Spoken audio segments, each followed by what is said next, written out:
Good morning, everyone. I know that the previous digital equity panel really warmed everybody up. So here we are with a panel of clearly health systems executives who are going to tell us a little bit about successes, challenges, and clearly opportunities as we have looked at telehealth and its growth in the state of South Carolina. So I'm Meera Narasimhan. I'm the moderator for this session. And I pretty much have lived and breathed telehealth for the past 17 years in the great state. From kind of being an administrator to clinical care to educational, having it as an educational platform for our trainees to research, looking at return on investment. And to me, I think we are one such state which truly was a pioneer when it comes to telehealth with telepsych as well as telestroke, which clearly, in the late 2000s, it truly took off. Healthcare systems, state agencies really came together. Providers, we all embraced technology. And that to me truly spoke volumes. But to top that, we also had the legislature, which clearly understood what it took to invest in telehealth to be able to take care of the citizens of this great state. So to me, I think it was the stars being perfectly aligned for all of this to come together. And we have really kind of amazing people on this panel today. I'll start with Dr. Mark Bingham, who serves as the Chief Clinical Informatics Officer for Spartanburg Regional Health Care Center. We have Dr. Brian Frost, who is the Chief Medical Informatics Officer for McLeod Health. We have Dr. Patrick Colley, who serves as the Chief Executive Officer for MUSC Health. And then we have Ms. Tina Myers, who serves as the Vice President for Healthcare Information Technology for Prisma Health. So we truly have amazingly confident leaders who are really qualified to be able to speak about this. So I'll open up with a question. We'll start with Dr. Bingham here. Tell us a little bit about the current state of telehealth within your healthcare system, and also talk to us about the implications and some of the work that you're doing within rural counties to help take care of the underserved. Okay. Two-part question, and I'm going to lead with a little bit more information about myself, if that's okay. Simply to say that in addition to being the Chief Clinical Informatics Officer, for about 12 years I was the Medical Director for Telehealth for our health system. It's not the same position, but a very overlapping position, which has worked out well. I have handed part of that medical director responsibility off after a great deal of effort to recruit a great family doctor to do that going forward. Two-part question. So what is the current state? The current state is excellent for us. We're doing the most telehealth we've ever done, pretty much since we were a health system 102 years ago. COVID was one of those blessing curses, and I won't go into that in great detail. We've all lived that. It led to a great deal of reasons why doctors and patients wanted to have more access to healthcare in a more convenient fashion. And that led to literally 36 different programs inside our health system. We did that peak where we were very busy with telehealth, and now it's settled into a very nice plateau with gradual growth. I'd say that that's sort of the perfect place to be right now. We have about 17 different healthcare programs focused on telehealth that span across the entire health system. That gives us a lot of variety and opportunity. We've got a pretty robust process in place for the development of new telehealth ideas and programs with a team of people that's been developed over the last decade and really grown into those roles. So I have an excellent telehealth team. We're small but mighty, as we've heard. That's an important part of really being able to take care of our community. And our community is deeply rural. We have at least 2 of our 3 counties that are almost exclusively rural, Union and Cherokee counties. What that's meant for us is that all of our programs have a focus on rural health care. Our entire telehealth program was designed with a strategic plan that was called Rural Telehealth Development. So we don't have anything that's not focused on that. Everything that we do is designed and created to reach out to that community and try to pull in and make more convenient care available for folks that have all of the digital equity problems that we were just hearing about. So that's been really interesting challenge for our community. I'll highlight a specific program that's been really small but highly successful. It'll grow over the next couple of years, which is we have a paramedicine heart failure program where we partnered with the EMS services and brought the EMS services to our patients in rural areas in order to really take better care of patients with complex heart failure who have struggled for years to get into regular appointments, to connect with the heart failure nurse practitioner, and to really partner with an educational team in a rural setting. So that's been a great program, a couple hundred patients that are getting taken care of, and we've seen important metrics improving with their health overall. So hope that kind of gives a good overview. Yeah, thank you, Mark. Pat, the same question to you. Well, I think the state at MUSC is pretty robust. And I remember when this got started and where we are today, you start night and day. When in the very, very beginning, about 12 years ago, the question was laid down by Ray Greenberg that the state's going to give some money for telehealth. At the time, it was maybe $500,000. Anybody want it? And the physician group said, nah, we don't want it. And the College of Medicine said, nah, we don't want it. I was not even CEO yet. I was CEO incoming. And I said, I'll take it. And then we've kind of run with it from there. So what's it today? Today is probably, I don't even know the latest FTEs in the shop, but it's 80 to 90 people in that shop who wake up every day thinking about telehealth. And our role, that shop, and I see that shop heavily as an innovation shop. So they test all kinds of things. I mean, how to get telehealth going, does this work or that work? Can you use telehealth in this situation? And so they have very, very successful, and I see a lot of MUSC Telehealth Center people in the room today. They've very successfully done that. So that's how I view the shop. At the same time, within the health system, one of the things we're working on today is how do you scale some of these things? And we can talk about that maybe in a minute. But overall, I think the shop is super robust. We are working on a variety of things in rural health. But at the same time, I always like to tell, and I tell legislators this all the time, you can't do rural health without doing comprehensive care. These things got to pay for each other. Just like in a health system, we have rural care, and we have care in suburban areas and care in inner city areas. So it's a balance, and that's how we have to look at it as well. It will be very, very helpful and it is very helpful in rural care, but you really have to offer everything at the same time. Thank you. Tina? So our health system is a little bit unique. We drive our telehealth initiatives out of IT largely, and we have a small but mighty group as well. There's a dedicated team of 3 that support all of the digital health initiatives, and we have a matrixed organization, so lots of clinical and operational leaders across the organization help us to make the initiatives successful. We grew out of telepsych, telestroke, and from there on the acute side have a wide variety of programs, virtual nursing, EICU, a telesitter program. We also do consults for you name it, cardiology, infectious disease, neurology. On the ambulatory side, it's largely an extension of primary care and grew out of groups that had a stronghold with telehealth and are looking for innovative ways to scale that type of program.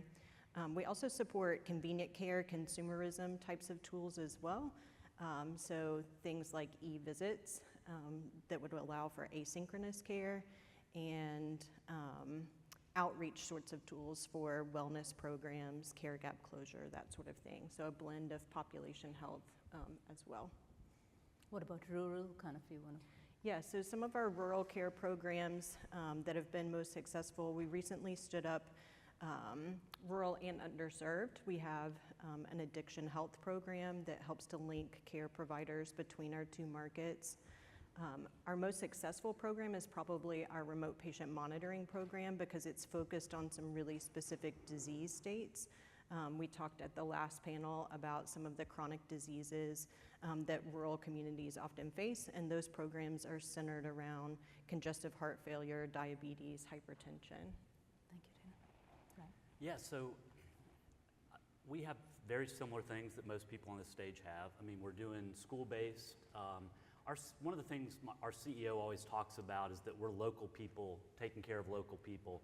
We have lots of rural communities, and we're providing school-based, we're providing direct consumer to those rural communities, and it makes a difference. But let me just say, one of the things that I really appreciate about this conference, and honestly, South Carolina Telehealth Alliance, that word alliance means a lot. People on this stage have means. I actually don't have as much means to do the innovative ideas that I have as some of the others on this stage. You in the audience don't have as much means to implement some of these exciting innovations. I just appreciate Jimmy, I appreciate Kathy, I appreciate this kind of organization in the state of South Carolina that collaborates. All of us have the same goal, which is health equity. Sometimes in our fee-for-service world, sometimes systems get a little competitive, and that shouldn't be. We really should be after the same goal. We should be collaborative. We should be working towards how do we stand up these solutions to help the patients that we're serving. So really just appreciate Jimmy and this group. The thing that we're really excited about coming up, we are scaling. I have a dream that I would love to have a complete virtual primary care practice.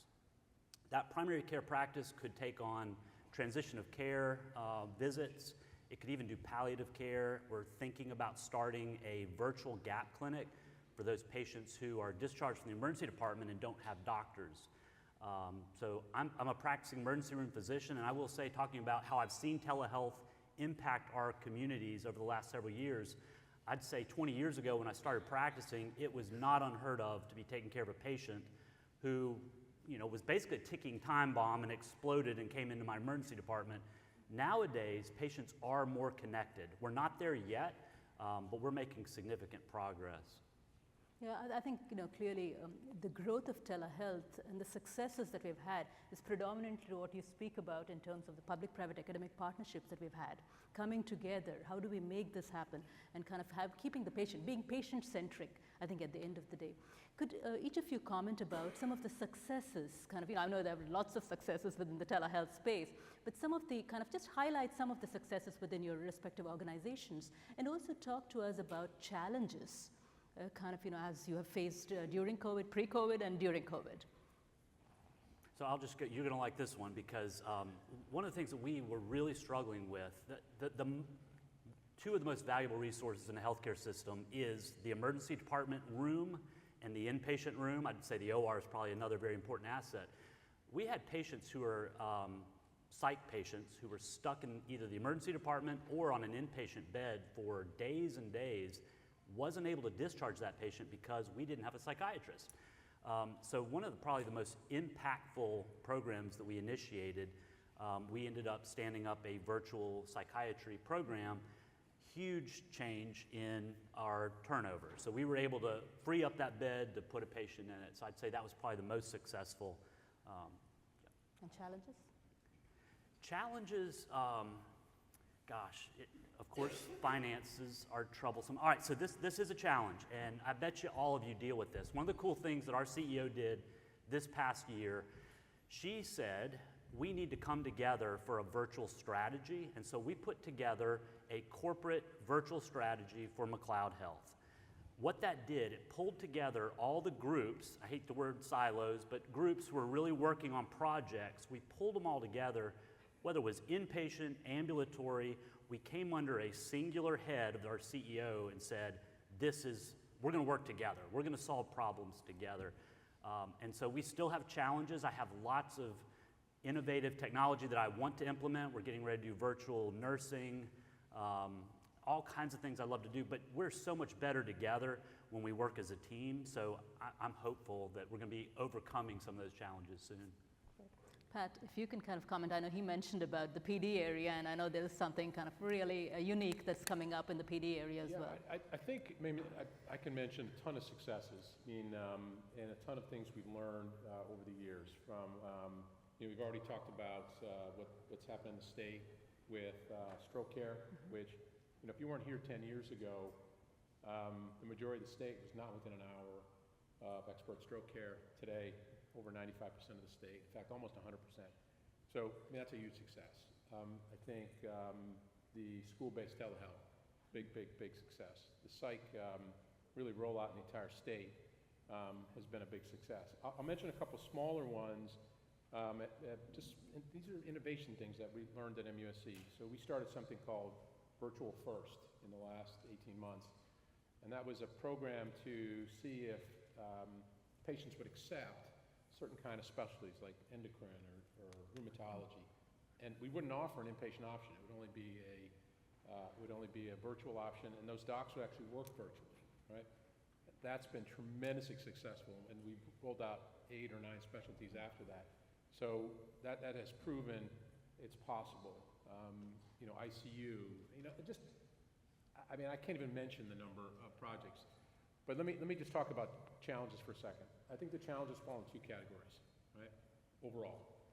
One is getting physicians, particularly physicians, now you could say all providers, but until we get physician leadership to really accept telehealth as part of the offerings to all patients, when patients have whatever it is, it doesn't really matter, and every single specialty should be considered, right? That's still a challenge. You still have to fight that almost doc by doc by doc.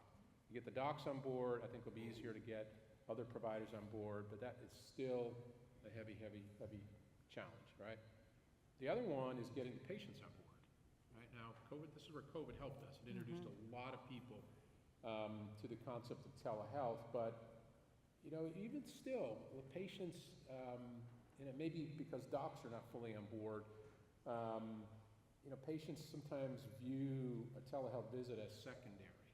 It's not as good as, and we got to get rid of that.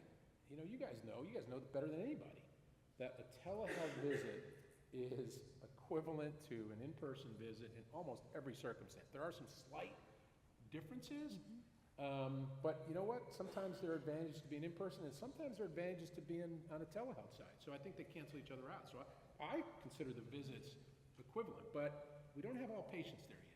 And so I think those are the 2 general things. We can talk about money and other things like that, but those are the 2 things that I think everybody in this room has to deal with on a regular basis. And I think we can truly identify with that. There's that generational kind of issues in terms of acceptability and kind of people being more embracing of telehealth, but also kind of, as you stated, what you can do in person, you can also do it via tele. And I often joke around in psychiatry, especially, you can do everything. You can do an assessment there. The only thing you can't do is smell a patient.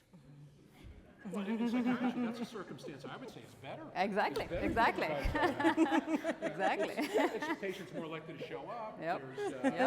There's all kinds of things. So, somehow we got to get over that. We got to consider these things equivalent because we don't pay them and because payers don't attack them the same. Yep. They're considered different. Yep. That's got to go away. But I would have hoped by now, 5 years ago, I thought, this will be solved, but we're still not solved. Still struggling. Yep. Tina? Yeah, so the 2 things I wanted to highlight are partnerships and pilots. I think we do both of those really well. On the partnership side, I have a lot of colleagues here this week from pediatrics, and they're a success story when it comes to telehealth. It was born out of a small focus group that did complex care for the most critically ill patients, as well as forensics, and since then has just blossomed into a wide variety of offerings that they do through telehealth, including outreach and wellness programs as well. So it's shifted to not just sick care, but preventative care and wellness programs. On the pilot side, I'm very proud of our virtual nursing program. If you heard in the research slides yesterday, we call it the Virtual Care Partners. But it's a virtual nursing program. It supports one of our rural hospitals.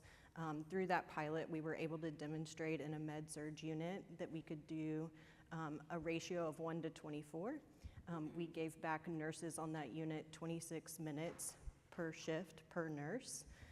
And we saw great clinical improvements like a decrease in readmissions, length of stay, increase in discharges before 1 p.m. So really good flagship site for us to be able to scale that more broadly. On the challenges side, I would probably echo a lot of what's already been shared. And then also just would advocate that for those of us with small departments, small but mighty, I think resources like this and the collaboration that can happen across our systems is vital for those of us that don't have an investment that's as large as some of the other health systems. Okay, so I'll round things out. I echo almost all of the things that have already been said. I'm going to start with challenges because then I can respond with a couple successes that we did to solve some challenges. Remote monitoring for us has been a challenge because it requires a fair amount of software infrastructure funding that's been really challenging. We have some solutions that we're working on in that space, but we've had a small and robust remote monitoring program that has been challenging to scale appropriately. And so the small to large scaling is a real challenge for us. Network infrastructure internally, the ability to have a really high quality, robust network that tolerates all of the Wi-Fi that we need, that sucks the ability to really practice telehealth, has been another challenge that is being addressed, but it's just money. You just need money to invest deeply in that infrastructure, and that's been an interesting challenge.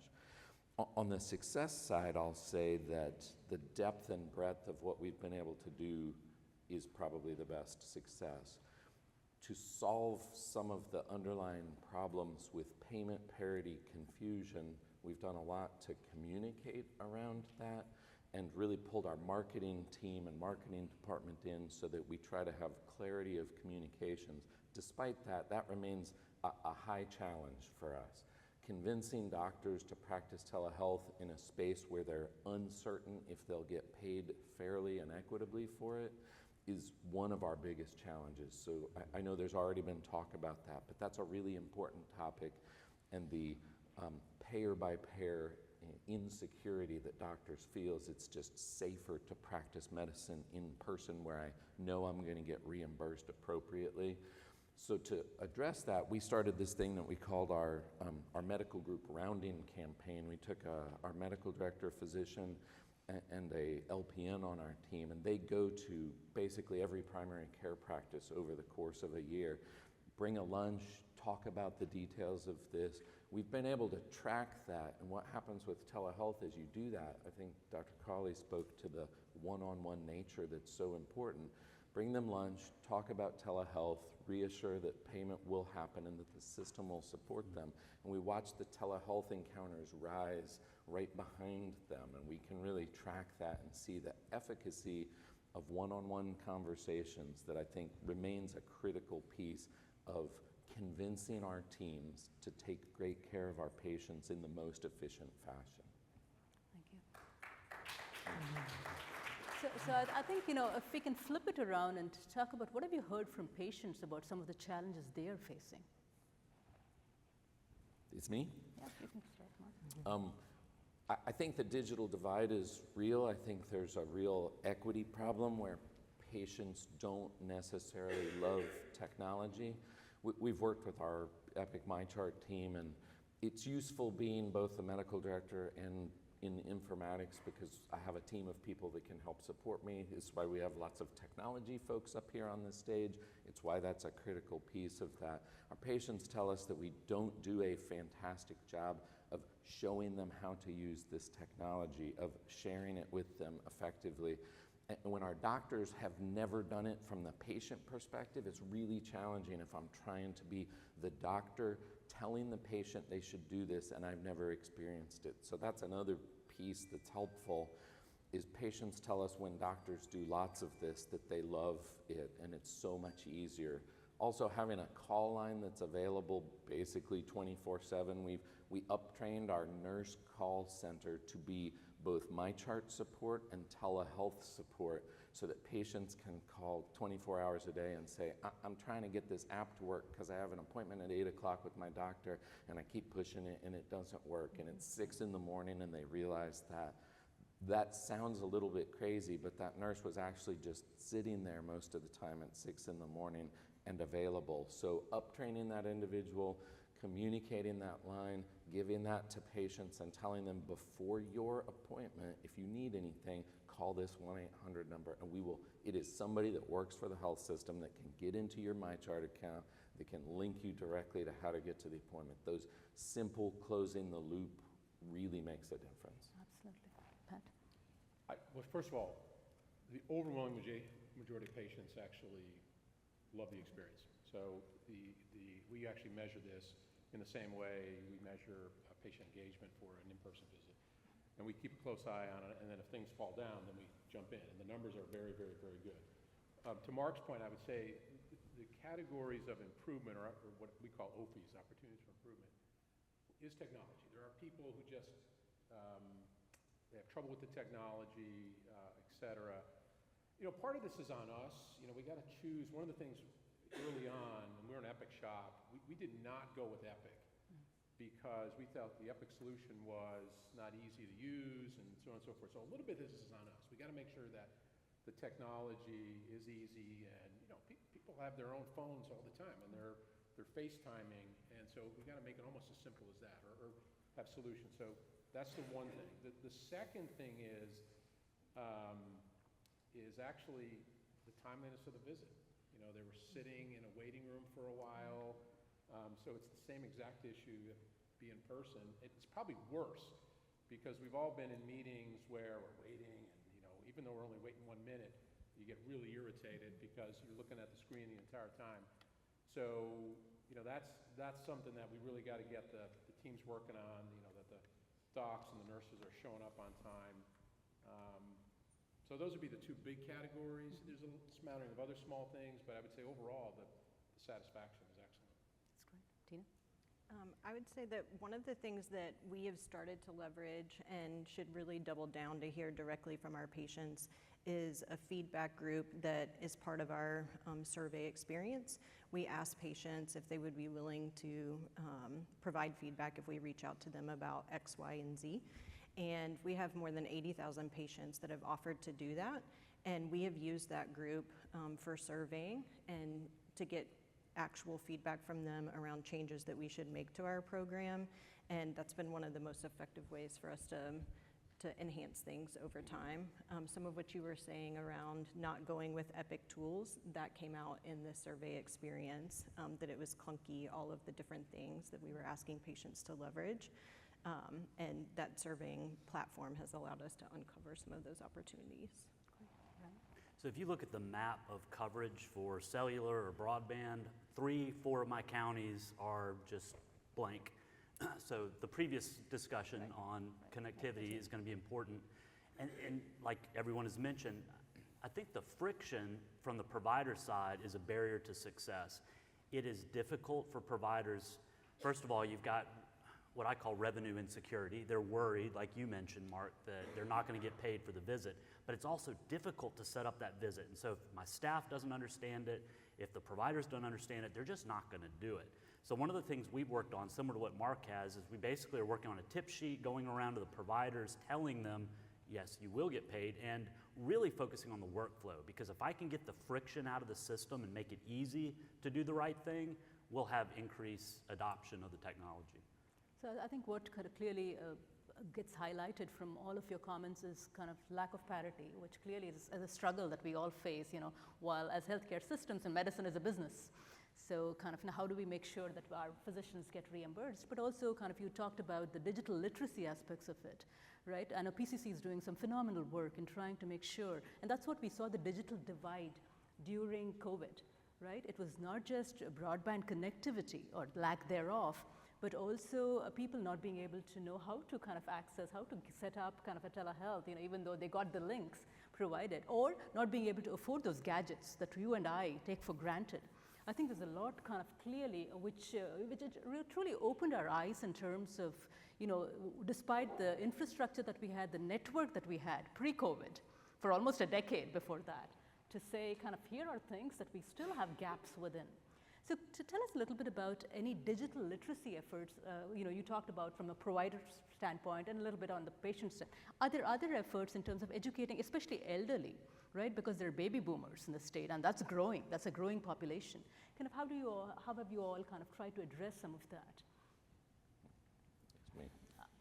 Pat, I'll let you. Well, I mean, that's, when I talk about the innovations out of the Center for Telehealth, you know, there's a lot of things that's in there to try to improve digital literacy. You have to attack that, you know, because that's one of the things. If people can't use it, it's just not going to happen. So I think there's a lot of things that have been done there. I would say this. I mean, over time, it should get easier as more and more people. The one message, though, we have a tsunami of patients coming at us, right? And I think there's not a full realization by everybody in the healthcare arena over the next 10 years. You mentioned a little bit. It's the baby boomers who are stepping into an age when they seek a lot of healthcare, right? They're stepping into an age when their cancer diagnoses are going to be at their highest. They're stepping into an age when their cardiovascular disease is going to be at their highest. The growth in South Carolina, and it's not just on the coast and in Greenville, as everybody thinks. There is growth everywhere, right? And some of that growth is an older population, but there's a lot of growth across South Carolina. There's a couple other things that are driving this. So we have this, I mean, massive numbers of patients coming at us. And so the question I would say to everybody in the room is, what's telehealth going to do to help solve that, right?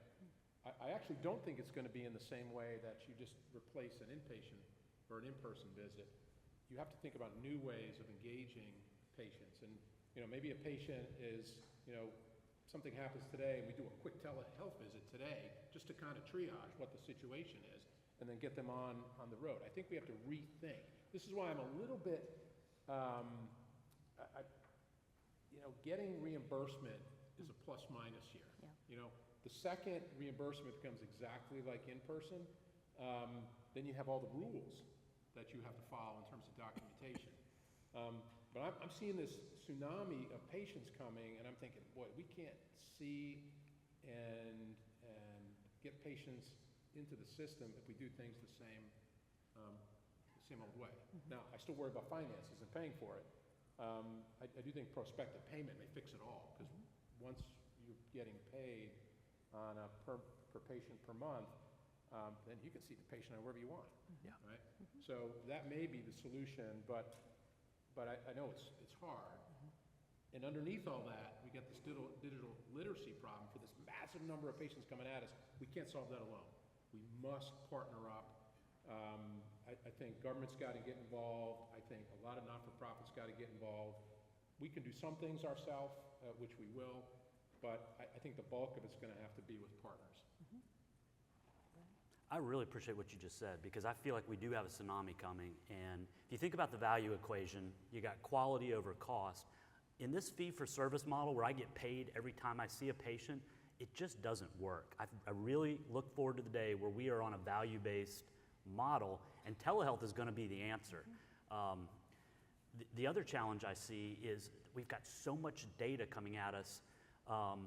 You're really going to need to leverage artificial intelligence. I'm excited to be living in this time where AI, large language models exist. They're going to be able to solve problems that were previously unsolvable. One of which, you know, when I think about remote patient monitoring, you enter into this world of population health. There is too much data for the average provider to intake all that information. We're going to need AI to help there. Another area, just to jump on the AI, because you can't have this kind of a talk without talking about AI, smoothing out the friction. So one of the things we've leveraged is the ambient clinical intelligence solution for our virtual provider.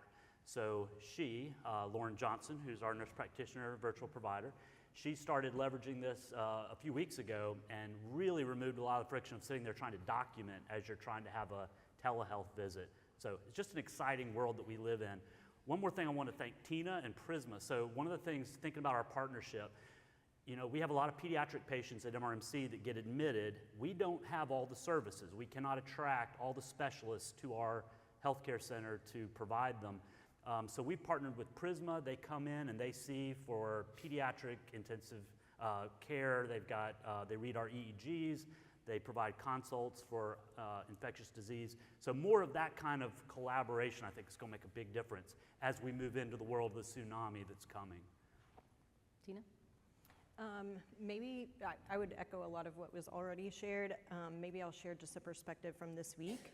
The simulation that we did a couple of days ago highlighted a couple of things for me. One of them was that there's a real awareness problem.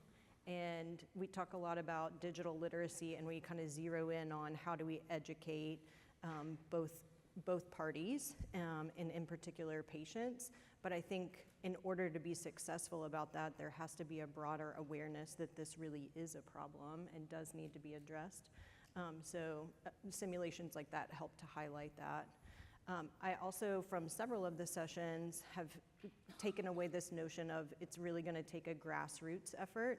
I think when you work for a big company, you manage a big team, you often have these tops-down kinds of ideas.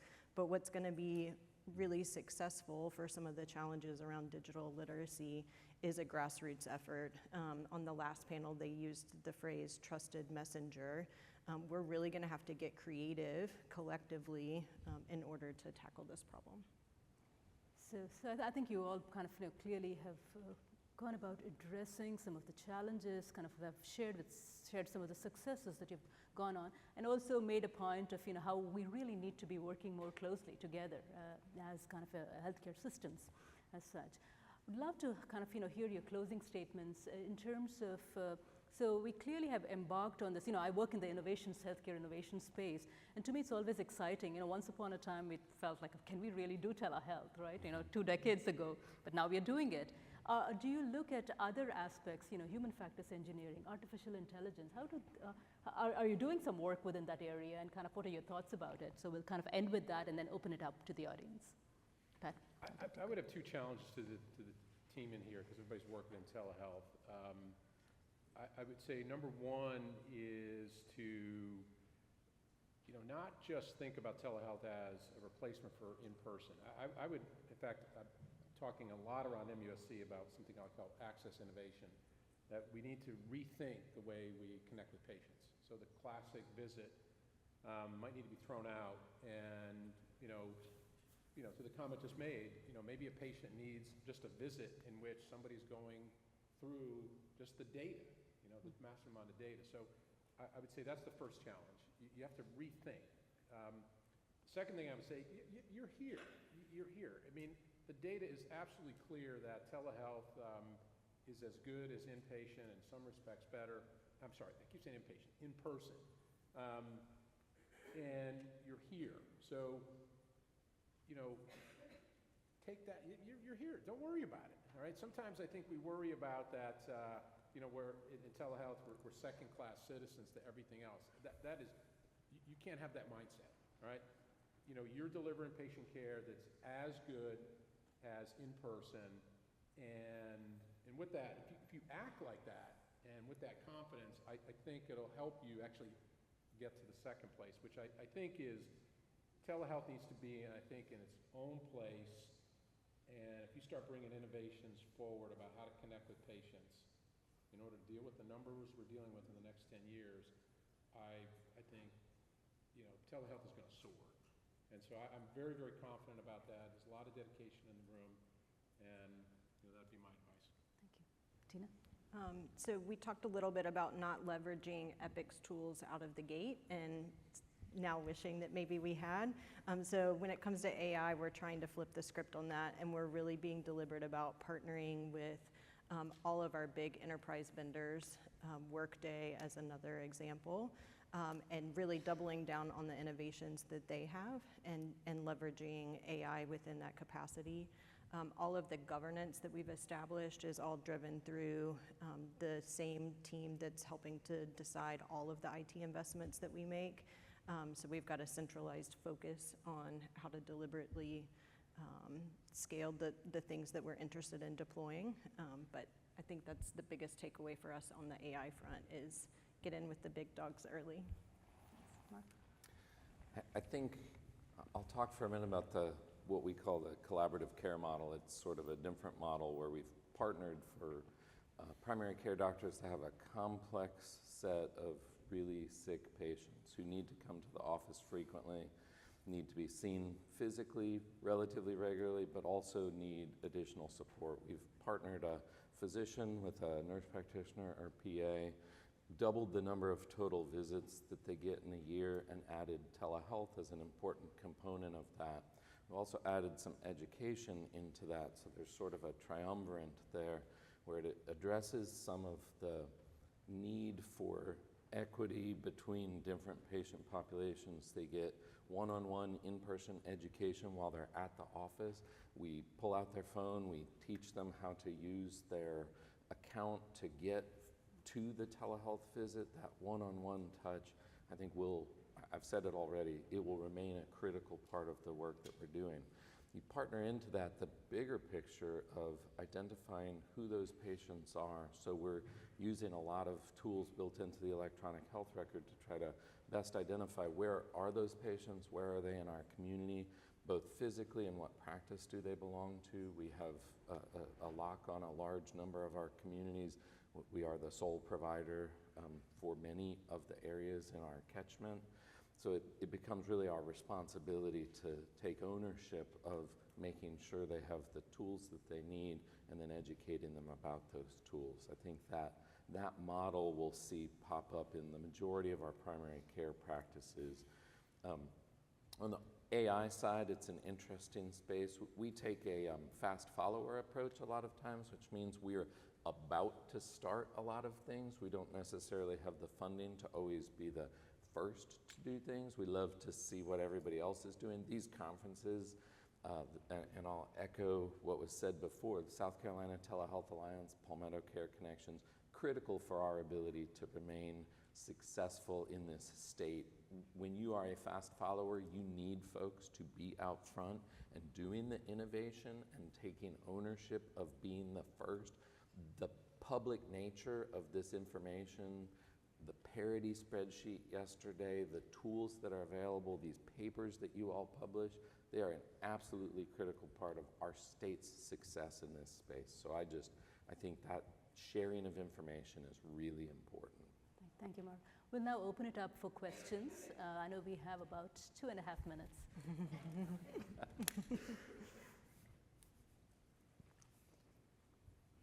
No takers? Now, you said I had to ask a question if no one asked a question. Thank you all for all the kind words. I would say, how many of the health systems, every time we look at an access measure comparing our state to the country, we just don't have enough providers. We always kind of look at real dark red in those maps. How many of your health systems are you looking at provider workforce development with virtual providers? One thing I'll mention, when you talk about access, there are 4 components of access, right? And actually, Jimmy, you just mentioned the 4th one. That's a real problem in South Carolina. We don't have enough providers. I mean, just to run through the other ones, time to appointment.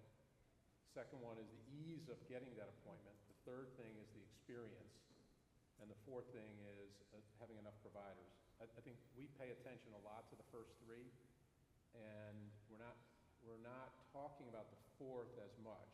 Incrementally grow. We all worry about adding physicians. Physicians are costly. They require investment, a 2-year investment before you get that return on investment. But I'm actually worried about it. I think we need to jump forward. All of us need to jump forward in terms of the number of providers. You're not going to be able to do telehealth unless you have providers behind it. You can have all the greatest innovations in the world and great tools, but if you don't have physicians and APPs, it's just not going to happen. So, you mentioned an issue which I am very, very worried about, that we're not leaping forward fast enough, and we're going to get caught. So I think that's another challenge for, maybe not this group, because you guys are not the deciders of hiring physicians, but I think in general it's something we need to tackle. If I could add a 5th thing to that, when we talk about health equity, we commonly think of the person who's impoverished and needs Medicaid, but there's a group of people who have jobs, have insurance, their deductible is so high, they can't seek care. So I think the challenge as we move into the next decade of healthcare, I'm glad that we have groups like this who can lobby our legislatures and really help our communities, all of us. Well, I know we are running out of time, but thank you so much. you Oh, gotta do sorry, Mark. I'm sorry. Perfectly the next question, and I know you got, we're quickly running out of time, but 15 seconds each as we go into the next session. Thank you to all that you, each of you do, and your governmental liaisons, lobbyists. Y'all are all incredible keeping us legislators informed so that we can continue to move forward. But we're going into a new session, as we all know. What's keeping you awake at night, burning legislative priorities that you would want us to focus on? Just briefly, on the top of your list, each of you. Yeah, two are easy. I do think a level of parity among payers is a high-value area to work on. The second one is a really important, and I mentioned it with collaborative care, this partnership between physicians and non-physician providers is a critical thing. I think in our state, we have to very carefully allow non-physician providers to have increased autonomy. And I think a partnership that exists now is a very effective way where it works. So we're just adding more providers by adding more nurse practitioners and PAs in partnership closely and carefully with a lot of oversight. And that is very safe and effective, and it's providing fantastic care for our patients. So if we're going to expand the use of non-physician providers, doing it thoughtfully and carefully is a critical piece. I can't add to that. Same, I'd have the same. Yeah, I would say parity. I know I spoke on both sides of that, but I do think in the short term, parity for the same thing. If it's in person or telehealth, it should be paid the same, right? And I hate to say this, it's going to require, I think, legislative action to do that. Insurance companies are not going to stand up by themselves. I think the second thing is access. Largely that's rural, but I do think there are parts of some of the cities we have where there's not good internet access. So those would be the two top things that I think the legislature and government can help with. So I think you clearly have heard each one of them kind of personify that alone we can do little and together we can do much. And I truly appreciate the leadership that each one of you provides for within your healthcare systems as well as for the state. Thank you so much. Great, thanks, Mary. Thank you.